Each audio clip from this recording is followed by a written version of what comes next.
2025 সালে যে সমস্ত ছাত্রছাত্রীরা এই মাধ্যমিক পরীক্ষা দিলে তোমরা কিন্তু অনেকেই কিন্তু কমেন্ট সেকশনে কমেন্ট করছো যে স্যার আমার পরীক্ষা খুব খারাপ হয়েছে, আমি কি পাস করতে পারবো।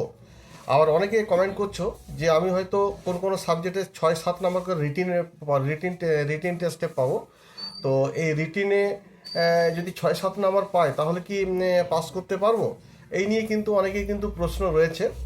আবার অনেকের কিন্তু এও প্রশ্ন রয়েছে যে আমাদের গ্রেস নাম্বার কত নাম্বার করে দেওয়া হবে, এটাও কিন্তু তোমরা কিন্তু জানতে চেয়েছো। তো সমস্ত বৃত্তান্তই কিন্তু আমি তোমাদের জানাবো। তার আগে বলে রাখি, যদি আমার ভিডিওটি ভালো লেগে থাকে তাহলে অবশ্যই কিন্তু একটা সাবস্ক্রাইব এবং লাইক করে দিও, আর পাশে থাকা বেল আইকনটিকে প্রেস করতে একেবারে ভুলো না। দেখো, তোমরা 2025 সালে মাধ্যমিক পরীক্ষা দিলে, আর ইতিমধ্যে তোমার কিন্তু বিভিন্ন ইউটিউব থেকে তোমরা জানতে পারছো, অনেকেই বলছে যে এই বছর অনেক অনেক করে কিন্তু পাস করানো হচ্ছে। এই কথা কিন্তু তোমরা শুনছো, কিন্তু পাস করানো হচ্ছে বা হবে, হ্যাঁ, এরকম ধরনের কথাটি কিন্তু আদৌ কিন্তু ঠিক নয়। কারণ তুমি যদি কিছু লিখে এসেছো তবেই তুমি কিন্তু পাস করতে পারবে। আর যদি কিছু না লিখে এসেছো, যদি সাদা খাতা জমা দিয়ে এসছো, তাহলে তোমার পক্ষে পাস হওয়া কিন্তু সম্ভব নয়। এটা কিন্তু সবসময় মাথায় কিন্তু একটা চিন্তা কিন্তু রাখতে হবে। আর আরেকটা ব্যাপার বলি, যে সব সময় আমরা দেখি যে 87% বা 88% এরকম মাধ্যমিক পাস করে, তাহলেও কিন্তু দেখা যায় যে 12% বা 10% যদি মাধ্যমিকের স্টুডেন্ট যদি ফেল করে যায়, সেটাও কিন্তু 1 লাখের কাছাকাছি কিন্তু ছেলে মেয়ে কিন্তু ফেল হয়ে যায়। সেই জন্য যে আমরা যেটা ইউটিউব থেকে অনেকেই বলছেন কথাটা যে সবাইকে এই বছর পাস করানো হচ্ছে, এটা কিন্তু ঠিক নয়। কথাটা বলাটা বোধহয় একটু ভুল হচ্ছে। হয়তো তোমরা সেটা প্রত্যাশিত হয়ে থাকবে যে তাহলে আমরা সবাই কিন্তু পাস করে যাচ্ছি, কিন্তু তা নয়।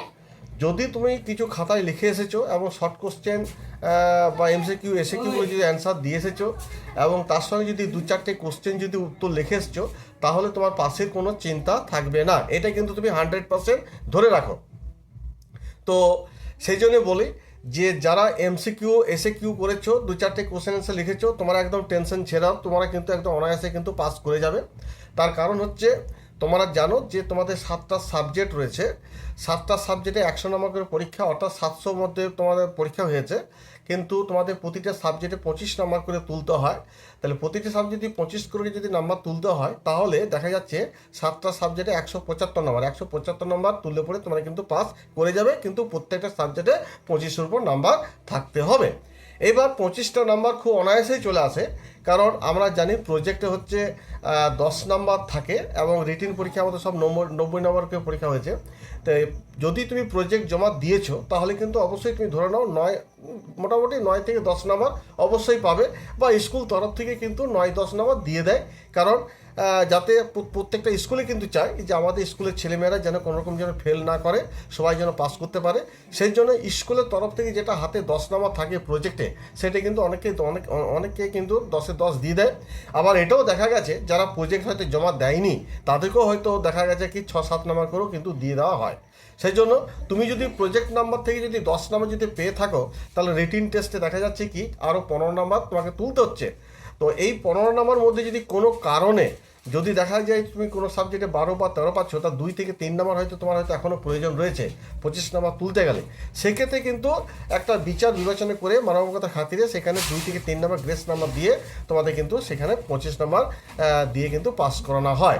অর্থাৎ প্রজেক্টে যদি তুমি 10 নম্বর পাও আর 12 বা 13 নম্বর যদি রিটিন পরীক্ষা পাও, এবং তাহলে 2 থেকে 3 নম্বর দিয়ে তোমাকে গ্রেস নাম্বার দিয়ে কিন্তু সেই সাবজেক্টে 25 তুলে দেওয়া হয় এবং অনায়াসে তুমি কিন্তু পাস করে যাবে।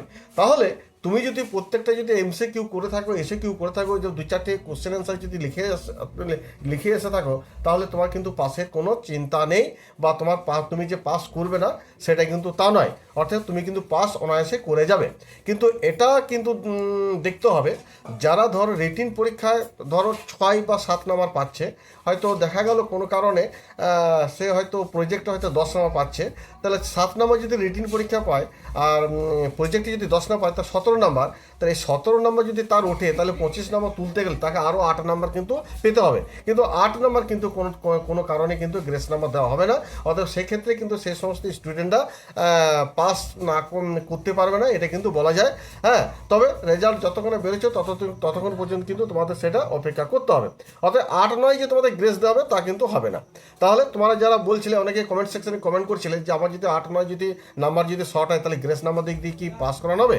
না, সেক্ষেত্রে বলবো না, 8-9 নাম্বার দিয়ে গ্রেস নাম্বার দিয়ে পাস করা হয় না। বড়জোর তোমাদের পাস করানো হয় কত নাম্বার দিয়ে? 2 থেকে 3 নাম্বার গ্রেস নাম্বার দিয়ে যদি 25 নাম্বার উঠে যায় তাহলে সেই ক্ষেত্রে তুমি পাস করে যাবে, বা 2 থেকে 3 নাম্বার দিয়ে তোমাকে পাস করানো হয় গ্রেস নাম্বার দিয়ে। আর এবার তোমরা যদি ধরো এত মানে 8-9 নাম্বার যদি কম পেয়ে যাও, সেক্ষেত্রে কিন্তু পাস করতে পারবে না।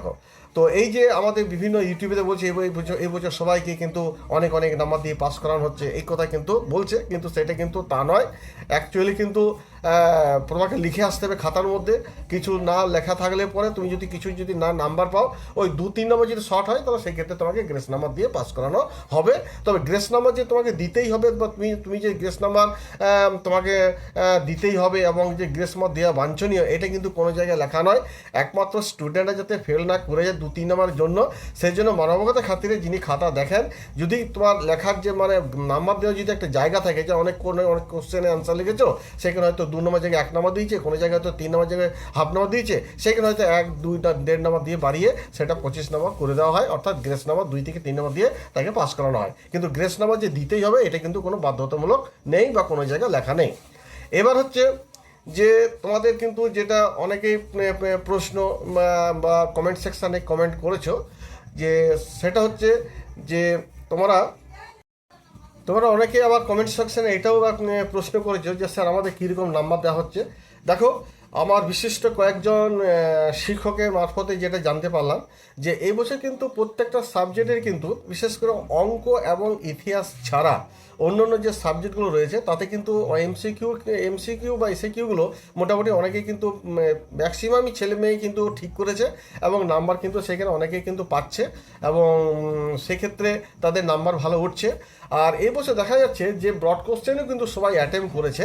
হ্যাঁ, যারা ধরো একদম লেখাপড়া করেনি তাদের কথাই বলছি, তারাও কিন্তু ব্রড কোশ্চেন অ্যাটেম্প করেছে, এবং ব্রড কোশ্চেন অ্যাটেম্প করার ক্ষেত্রে তারা কিন্তু নাম্বার পাচ্ছে, না পাওয়া নয়, কিছু লিখে এসেছে। এবছর কিন্তু নাম্বার পাওয়ার ধরনটা কিন্তু আছে, মানে নাম্বার পাবে এবং তারা কিন্তু অনেকে কিন্তু পাস করে যাবে। কিন্তু বারবার কিন্তু একটা কথাই বলবো, যারা কিন্তু একদম লেখেনি, সাদা খাতায় জমা দিয়ে চলে এসছে, তাদের ক্ষেত্রে কিন্তু পাস করা কিন্তু খুবই অসম্ভব হয়ে দাঁড়াবে। কিন্তু যারা একটু হলেও লিখেছো, হ্যাঁ, ব্রড কোশ্চেন অ্যাটেম্প করেছো, শর্ট কোশ্চেন এসএকিউ এমসিকিউগুলো অ্যাটেম্প করেছো, তারা নিঃসন্দেহে ধরে নাও যে তোমরা কিন্তু পাস করে যাবে। যাই হোক, এই বলে আপাতত আমি ভিডিওটি এখানে শেষ করব। যদি আমার ভিডিওটি ভালো লেগে থাকে তাহলে অবশ্যই কিন্তু একটা সাবস্ক্রাইব এবং লাইক করে দিও, আর পাশে থাকে বেল আইকনটি কিন্তু প্রেস করতে একেবারে ভুলো না, কারণ তোমাদের তো রেজাল্ট তো ধরো মে মাসে ফার্স্ট উইক বা সেকেন্ড উইক হয়তো বেরোবে। তার আগে যদি কোনো যদি নিউজ থাকে, হ্যাঁ, কীরকম হারে পাস করতে চলেছে বা কত আরও কত করে কী সব সাবজেক্টে নাম্বার পাচ্ছ, হ্যাঁ, সেইগুলো নিয়ে আমি হয়তো আপডেট করব, যাতে এই আপডেটগুলো তোমাদের সামনে পৌঁছে যায়। সেই জন্য তোমরা কিন্তু পাশে থাকে বেল আইকনটিকে প্রেস কিন্তু অবশ্যই করে দেবে। ধন্যবাদ।